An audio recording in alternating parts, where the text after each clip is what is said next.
Madam मुझे ये बताइएगा कि इसहाक डार साहब को डिप्टी वज़ीर आज़म बना दिया गया, क्या कहेंगे इस हवाले से? देखिए, ये तो गैर आईनी होता है ना, इनको समझ ही नहीं आ रहा कि अपने खानदान में कितने ओहदे बांटे, उसके लिए उन्होंने डिप्टी वज़ीर आज़म का भी रख लिया है।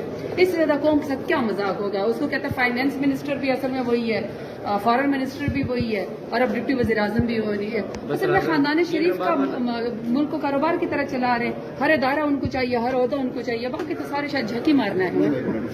आप एक तरफ सियासी जमातें फौज की सियासत में मुदाखलत का रमर होती हैं, दूसरी तरफ तहरीक इंसाफ आपके जो कुछ साथी हैं वो सिर्फ फौज से ही मुज़ाकरात चाहते हैं। देखिए, मेरी बात सुनिए, मेरी पार्टी कोई किंग्स पार्टी तो है नहीं। मेरी पार्टी में तमाम लोग अकल और शऊर रखते हैं, और जिसके ऊपर अगर कोई सख्ती गुजरी है और किसी सख्ती के उसमें जवाब में तंजन या फिर उन्होंने कहा कि असल पावर जिनके पास हमें बात करनी चाहिए, उस इंडिविजुअल की बात को वैल्यू करना चाहिए, उसके बारे में कोई कदम नहीं लगानी चाहिए।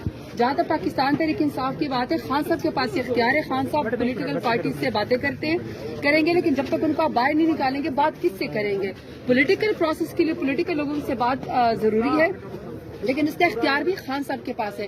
तो जब तक हमारी पार्टी का पूरा मौक़िफ़ हमारे इंफॉर्मेशन सेक्रेटरी की तरफ से या उमर अयूब साहब की तरफ से या बैरिस्टर गौहर साहब की तरफ नहीं आता, लेकिन अगर कोई टॉक शो में या कोई इंडिविजुअली कोई अकल शऊर के साथ अपना कोई पॉइंट ऑफ एक्सप्रेशन दे दे कि जी मेरी ये राय है, तो उसका ये मतलब नहीं है कि आप बिल्कुल ही कदगन लगा के एक बंदे को आइसोलेट करना शुरू कर दें।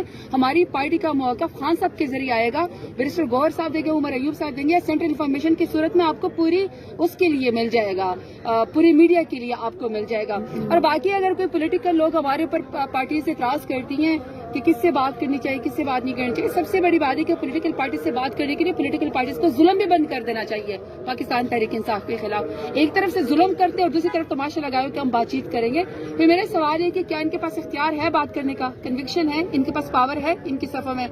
एक इंटीरियर का मिनिस्टर है, उसने वजीर आजम रख लिया, वजीर आजम ने अपने लिए जो है वो डिप्टी वजीर आजम रख दिया, अब डिप्टी वजीर आजम अपने लिए कोई असिस्टेंट वजीर आजम रख देगा, तो आपके ख्याल में हमें किससे बात करनी चाहिए? और मैं तो पहले भी कह चुकी हूँ, इरफान सदीकी साहब कहते हैं कि शहबाज शरीफ साहब जो है वो 26 घंटे जो है वो काम करते हैं। और मुझे बता दें आपके कौन से घड़ी के मुताबिक हम उस 26 घंटे में कब उनसे बात करें। अब जिस वजीर आजम की घड़ी पे 26 बजते तो अनसॉरी टू से कुछ तो अगर मौलाना कहे कि आप मुस्ताफी हो जाए, सारे सड़कों के ऊपर आ जाए, तो हम साथ हमारी पार्टी का अपना फैसला होता है। साहबजादा अहमद रजा साहब की जो राय है उस पर इत्तेफाक करती हैं, इस्तीफे फिर वही बात है, अगर साहबजादा रजा साहब ने कहा या मैं कहती हूँ, हम सबको वोट इमरान खान की वजह से पड़ा, हमारा जाती कोई वोट नहीं है। और हम जब वोट लेकर आए थे, हमने आवाम से वादा किया था कि आप मुश्किल हालात में भी हमारे लिए लाइन में लगे हमें वोट दें, और उन्होंने हमसे कहा था कि हम एक बात पे आपको वोट देंगे कि इमरान खान को बाहर आ जाना चाहिए। सबको पता है कि खान साहब के ऊपर झूठे केसे, ये फ्रिवलेस केसेस है, 31 साल की रातों रात सजा उनको कौम को नाउमीद करने के लिए दी गई है। तो उस वजह से साहबजादा साहब ने फरमा दिया होगा कि अगर यहाँ पे फैसला नहीं हो रहा तो सड़कों के ऊपर फैसला कर देना चाहिए।